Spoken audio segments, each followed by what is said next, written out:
when he argues that natural justice is the right of the strong man and that legal justice is merely the barrier which the multitude of weaklings puts up to save itself.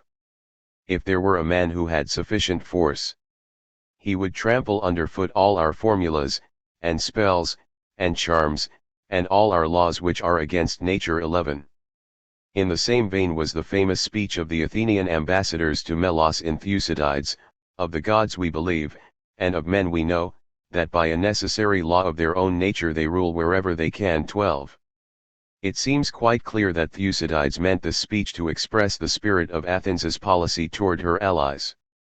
Of course, the theory which identifies nature with egoism need not carry quite such antisocial implications as it seems to have in Antiphon or as Plato gives it in speeches of Callicles.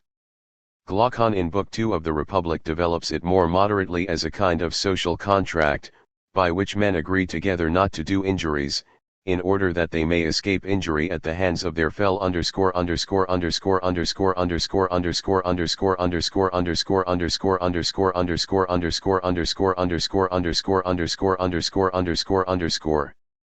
Lows. The rule would still be egoism, but enlightened self-interest might be compatible with law and justice, as the most feasible way of living together. This view, though not an invitation to lawlessness, is still not compatible with the idea that the city is a life in common.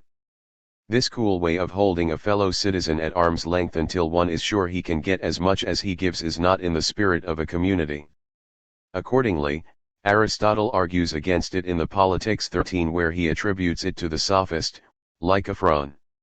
Since Lycophron was a sophist of the second generation, a pupil of Gorgias, it is possible that a sort of contract theory, a utilitarian development of the principle of self-interest, existed early in the 4th century. At a later date this kind of political philosophy reappeared in the Epicureans. Before the close of the 5th century, then, the contrast of nature and convention had begun to develop in two main directions. The one conceived nature as a law of justice and right inherent in human beings and in the world. This view necessarily leaned to the assumption that the order in the world is intelligent and beneficent. It could be critical of abuses, but it was essentially moralist and in the last resort religious. The other conceived nature non-morally, and as manifested in human beings it was self-assertion or egoism, the desire for pleasure or for power. This view might be developed as a kind of Nietzschean doctrine of self-expression, or in its more moderate forms it might become a kind of utilitarianism. The extreme forms could become theories of a definitely antisocial complexion.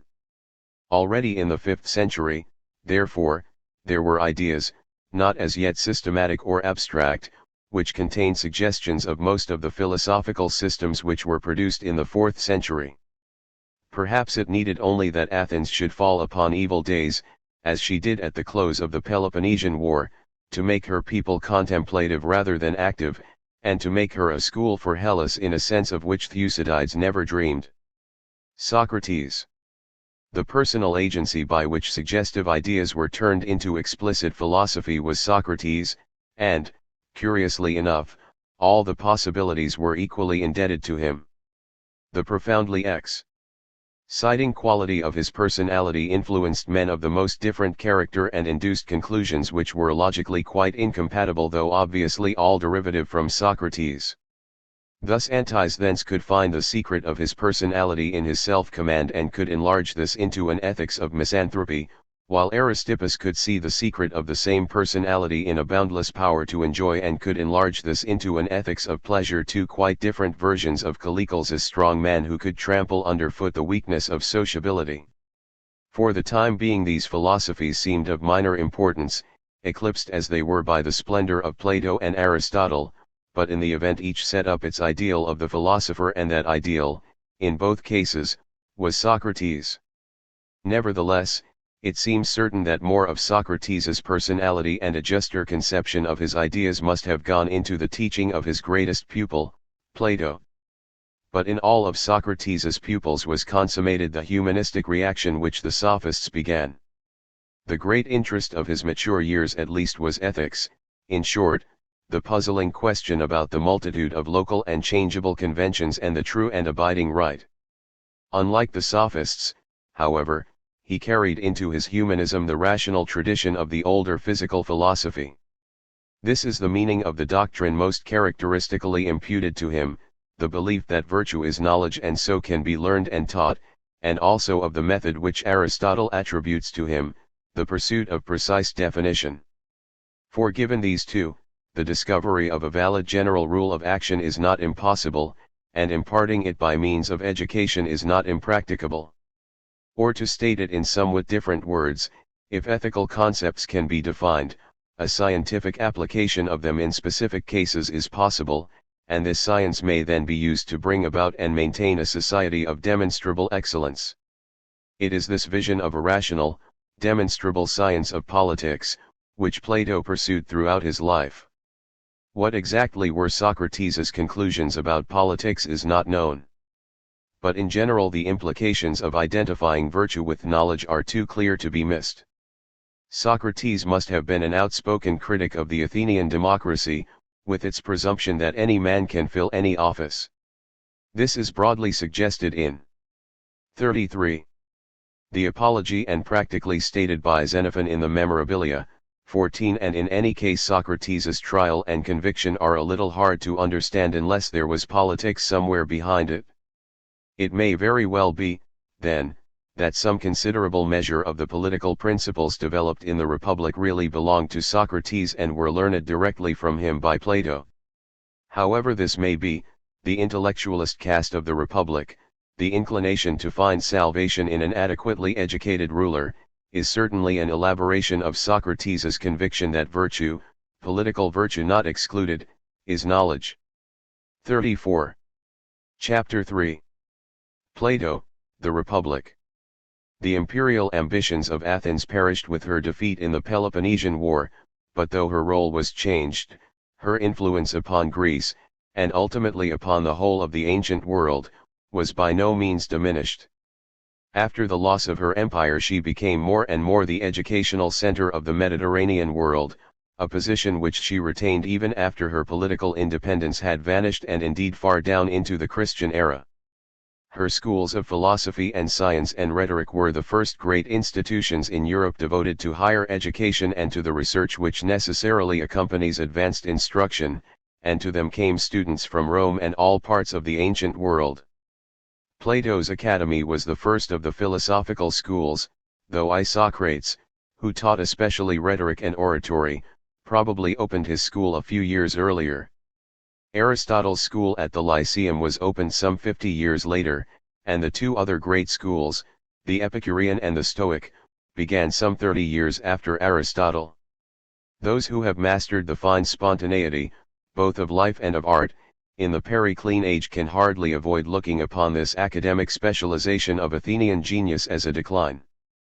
Probably it is true that the Greeks would not have turned to philosophy, at least in the manner they did, had the life of Athens remained as happy and as prosperous as it seemed to be when Pericles' funeral oration struck its dominant note.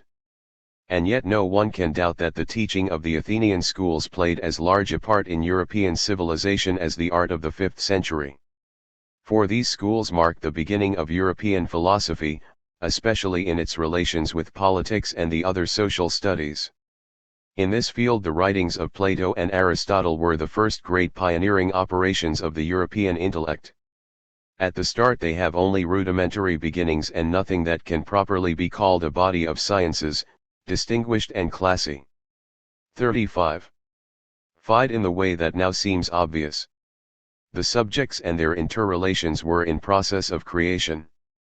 But by the time the corpus of Aristotelian writings was completed in 323, the general outline of knowledge into philosophy, natural science, the sciences of human conduct, and the criticism of art was fixed in a form that is recognizable for any later age of European thought.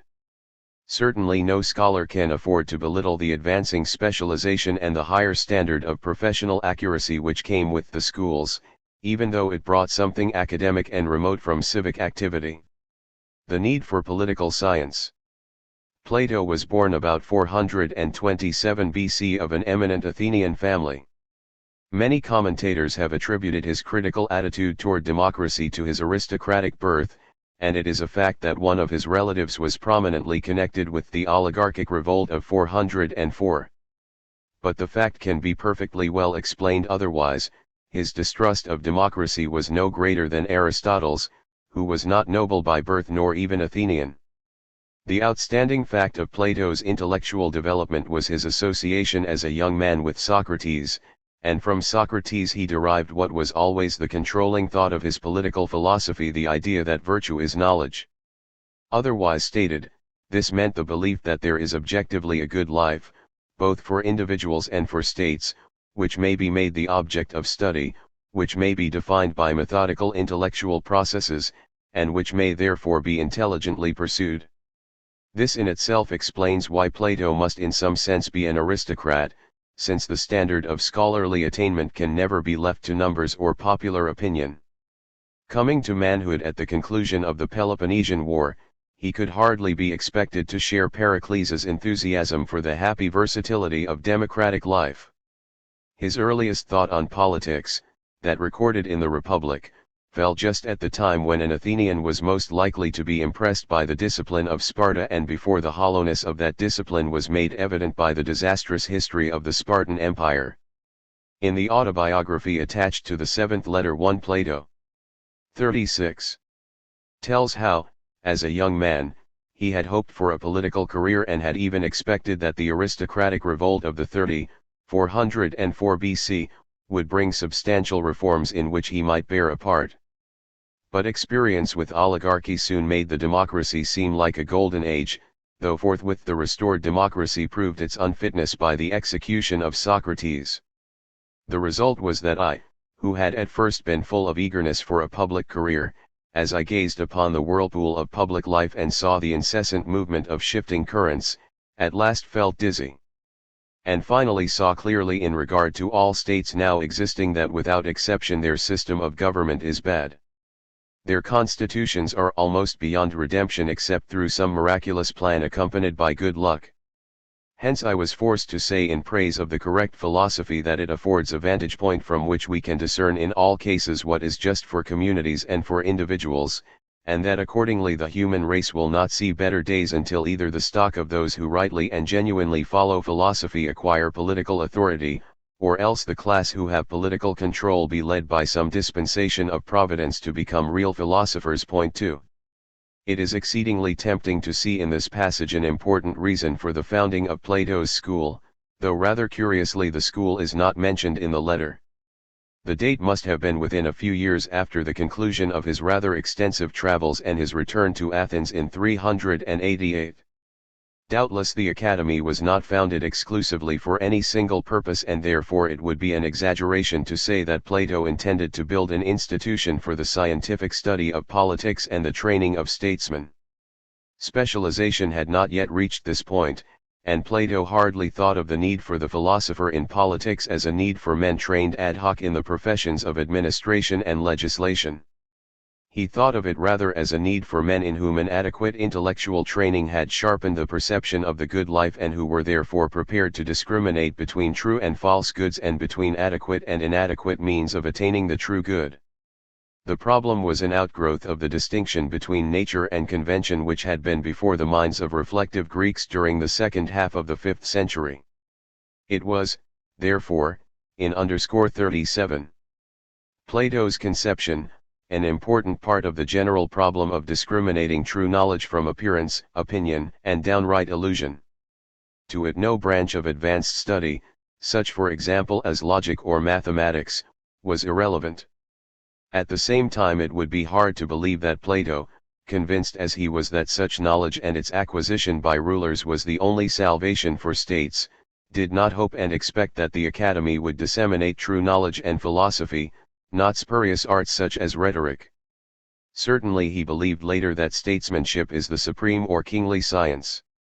In 367 and 361 Plato made his famous journeys to Syracuse to aid his friend Dion in the education and guidance of the young king Dionysius, in whose accession he saw what he hoped was the auspicious occasion for a radical political reform, a youthful ruler with unlimited power and a willingness to profit by the combined advice of a scholar and of an experienced statesman. The story is told with great vividness in the 7th letter. Plato soon found that he had been wholly misled by the report of Dionysius's willingness to take advice and to apply himself either to study or to business. The project was a complete failure, and yet it does not appear that there was anything essentially visionary about Plato's purposes. The advice contained in his letters to Dion's followers is sound and moderate, and it seems clear that Dion's plans were wrecked by his own failure to meet the Syracusans with a conciliatory policy.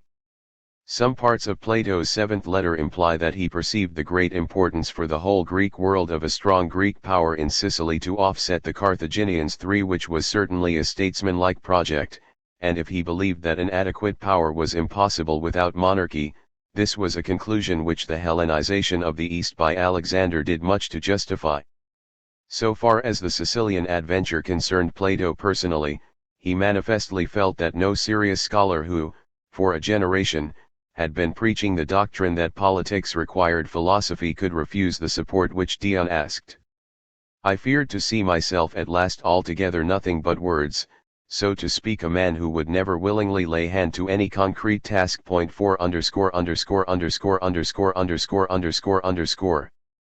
38.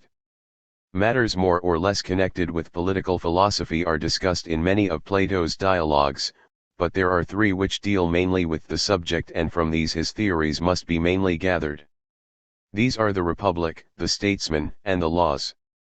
The Republic was written in Plato's mature but comparatively early manhood, probably within a decade of the opening of his school. Though it was certainly intended to be a unit and has so impressed its best critics, its composition may well have extended over several years, and there is good stylistic evidence that the discussion of justice in Book I is relatively early. The Laws, on the other hand, was the work of Plato's old age, and according to the tradition he was still at work on it when he died in 347. 30 years, or possibly even more, elapsed, therefore, between the writing of the Republic and the writing of the Laws. It is plausible to see in the former work the enthusiasm of Plato's first maturity, of the time which saw the founding of the school, and in the latter the disillusionment which came with age, perhaps accentuated by the failure of his venture in Syracuse. The Statesman was written between the other two dialogues, but probably nearer the Laws than the Republic. Virtue is knowledge. The Republic is a book which defies classification. It fits into none of the categories either of modern social studies or of modern science.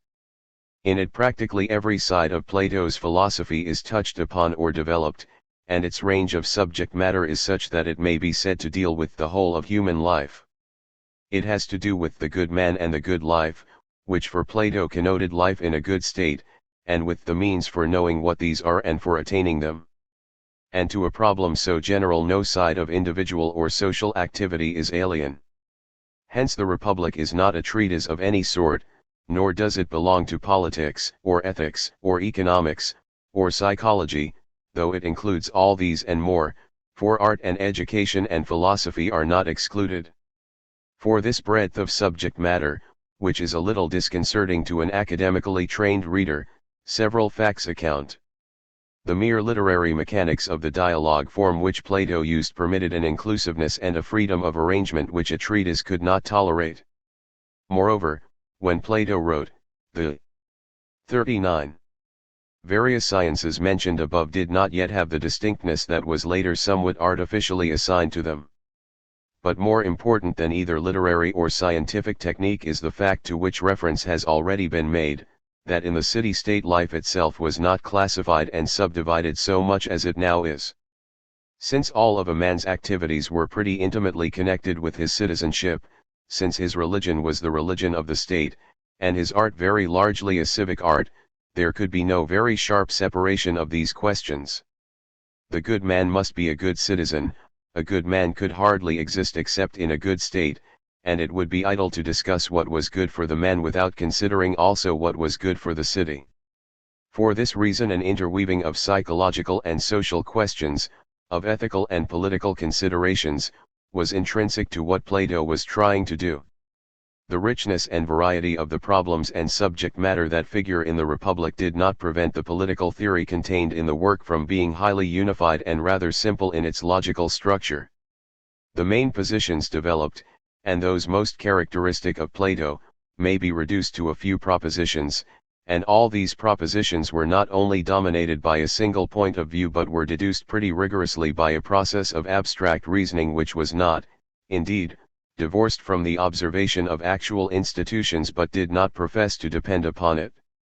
To this statement the classification of forms of government in books 8 and 9 is in some degree an exception, but the discussion of actual states was introduced to point the contrast with the ideal state and may therefore be neglected in considering the central argument of the Republic.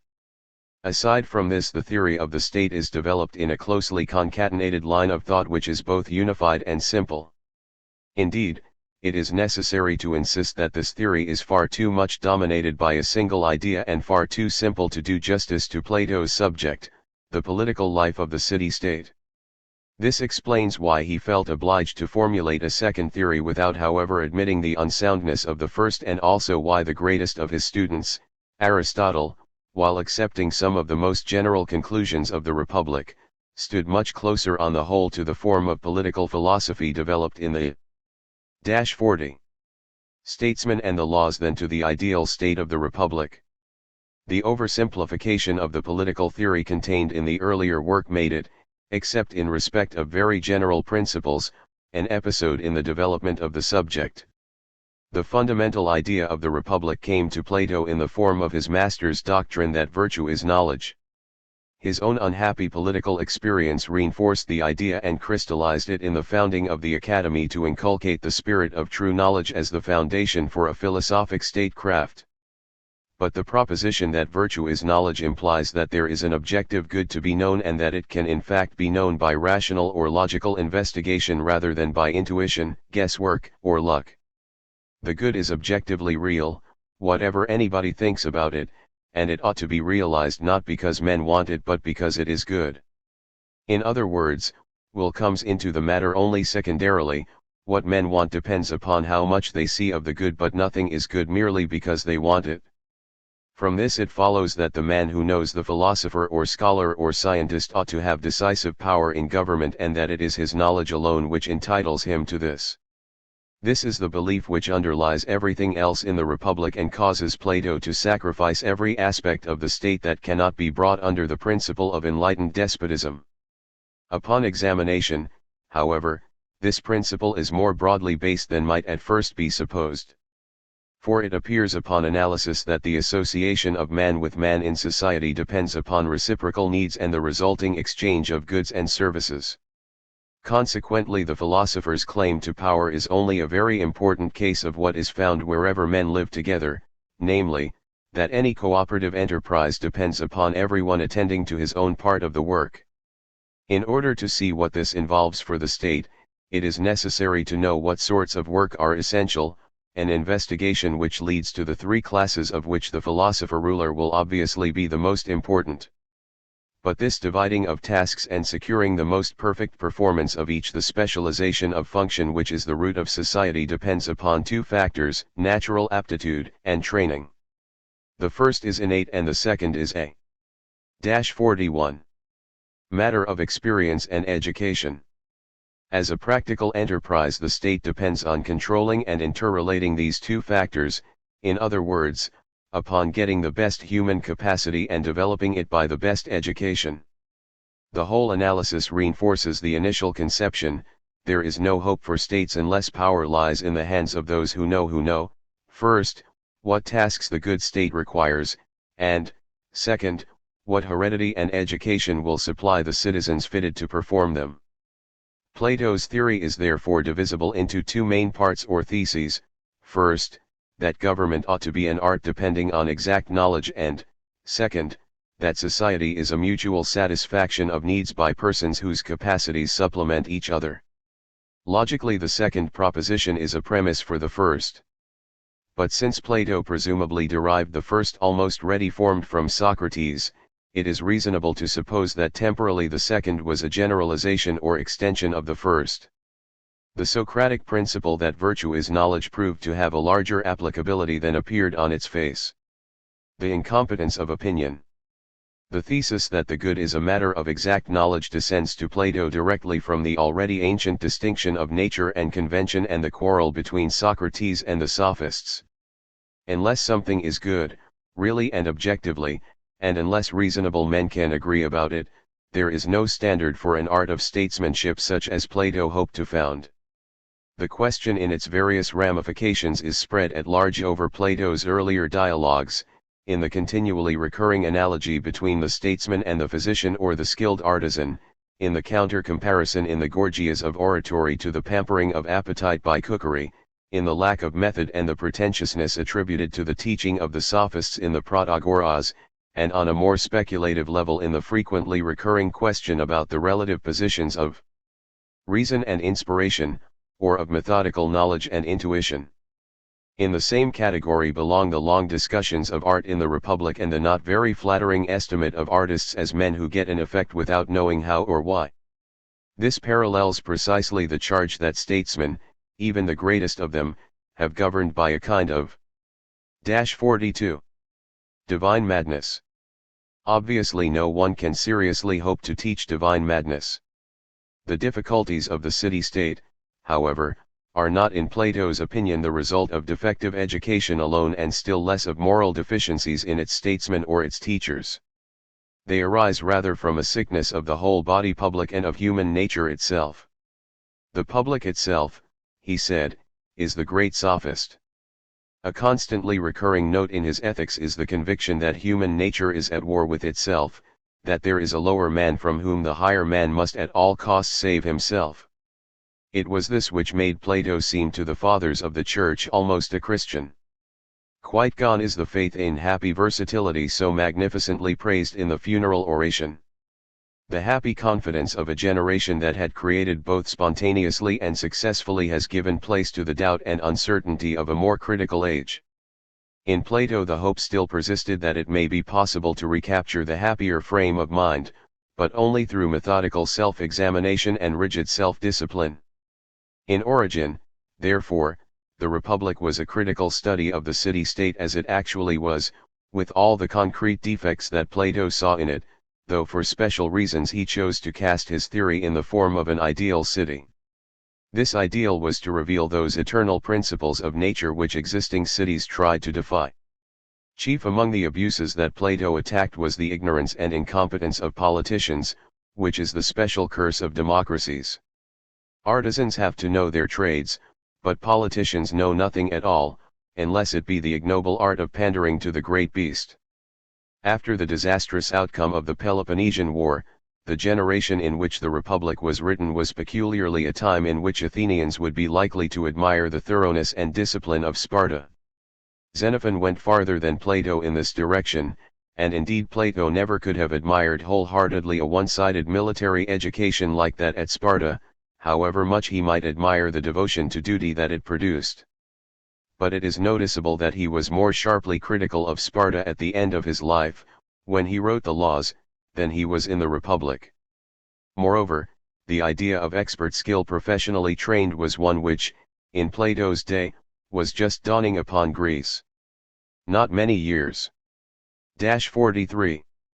Before the academy was opened, a professional soldier, Iphicrates, had astonished the world by showing what a body of light-armed, professionally trained troops could do even against the heavy infantry of Sparta. Professional oratory may be said to have started about the same time with the school of Isocrates. Thus Plato was merely making explicit an idea that was already growing up. What he rightly perceived was that the whole question is much larger than the training of soldiers or orators, or even than training itself. Behind training lies the need of knowing what to teach and what to train men to do. It cannot be assumed that someone already has the knowledge which shall be taught. What is most urgently needed is more knowledge. The really distinctive thing in Plato is the coupling of training with investigation, or of professional standards of skill with scientific standards of knowledge. Herein lies the originality of his theory of higher education in the Republic, and something of this sort, it is tempting to believe, he must have tried to realize in the founding of the Academy. Incompetence is a special fault of democratic states, but there is another defect which Plato saw in all existing forms of government equally. This is the extreme violence and selfishness of party struggles, which might at any time cause a faction to prefer its own advantage above that of the state itself. The harmony of political life, that adjustment of public and private interests which Pericles boasted had been achieved in Athens, was indeed, as Plato perceived, for the most part an ideal. Loyalty to the city was at best a precariously founded virtue, while the political virtue of ordinary custom was likely to be loyalty to some type of class government. The aristocrat was loyal to an oligarchical form of constitution, the man of common birth to a democratic constitution, and both alike were only too likely to make common cause with their own kind in another state. Practices which by standards of modern political ethics would be counted treasonable were in Greek politics rather common. The best known example, but by no means the worst, is Alcibiades, who did not hesitate to intrigue against Athens both with Sparta and Persia, in order to re-establish his own political influence and that of his party. Sparta, which was oligarchic in its form of government, was regularly looked to for support by the 44 oligarchic party of all the cities within her sphere of influence, and in the same way Athens made common cause with the popular factions. This fierce spirit of factionalism and party selfishness was manifestly a chief cause of the relative instability of government in the city-state. Plato attributed it largely to the discrepancy of economic interests between those who have property and those who have none. The oligarch is interested in the protection of his property and the collection of his debts, whatever hardship this works upon the poor. The democrat is prone to schemes for supporting idle and indigent citizens at public expense, that is, with money taken from the well-to-do. Thus in even the smallest city there are, Plato said, two cities, a city of the rich and a city of the poor, eternally at war with each other. So serious is this condition that Plato can see no cure for factionalism in Greek politics unless there is a profound change in the institution of private property. As a root and branch remedy he would abolish it outright, but at the very least he believes it necessary to do away with the great extremes of poverty and wealth.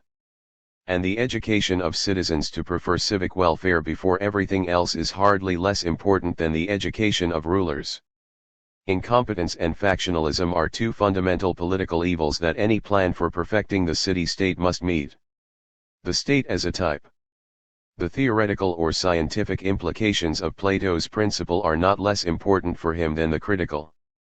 There is a good both for men and for states, and to grasp this good, to see what it is and by what means it may be enjoyed, is a matter of knowledge. Men have, indeed, all sorts of opinions about it and all sorts of impressionistic notions about how to reach it, but of opinions there is no end, and among them there is little to choose.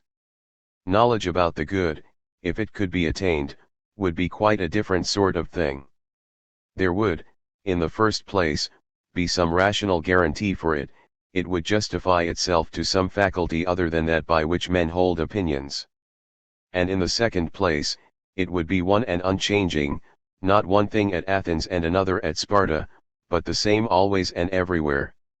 In short, it would belong to nature and not to the shifting winds of custom and convention. In 45. Man, as in other parts of the world, there is something permanent, a nature as distinct from an appearance, and to grasp nature is just what discriminates knowledge from opinion. When Plato says that it is the philosopher who knows the good, this is no boast of omniscience, it is merely the assertion that there is an objective standard and that knowledge is better than guesswork. The analogy of professional or scientific knowledge is never far from Plato's mind. The statesman ought to know the good of a state as the physician knows health, and similarly he should understand the operation of disturbing or preserving causes. It is knowledge alone which distinguishes the true statesman from the false, as it is knowledge that distinguishes the physician from the quack. To Plato, when he wrote the Republic, this determination to be scientific implied that his theory must sketch an ideal state and not merely describe an existing state. Though it may seem paradoxical, it is literally true that the Republic pictures a utopia not because it is a romance, as Dunning imagines 5, but because Plato intended it to be the start of a scientific attack upon the idea of the good. The statesman was really to know what the good is and consequently what is required to make a good state. He must know also what the state is,